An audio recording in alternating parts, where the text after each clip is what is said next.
Alexandra, Nicolas, toujours pas de fumée blanche ici depuis l'hémicycle de la place Bargement. Le ton commence à être très long. C'est la troisième suspension de séance.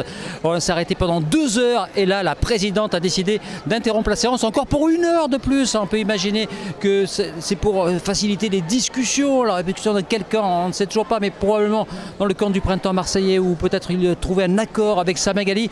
Mais on s'interroge et évidemment on trouve le ton long et notamment les 500 personnes qui sont massées ici autour de l'hémicycle et qui commencent vraiment à s'impatienter, n'est-ce pas Eric? Alors, sans doute un public toujours aussi nombreux, hein. Ils étaient 500 ce matin, ils sont à peu près encore 500 maintenant. Ils attendent sans doute à la sortie des candidats, enfin des élus même, tout simplement. On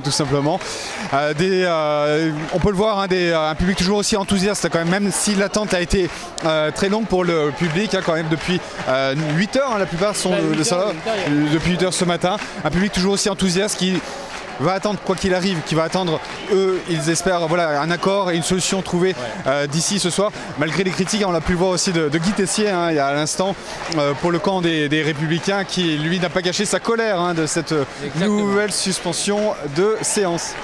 Logiquement, le second tour devrait commencer, si tout va bien, à partir de 14h15 et on pourrait connaître à l'issue de celui-ci, enfin, le nom du nouveau maire de Marseille.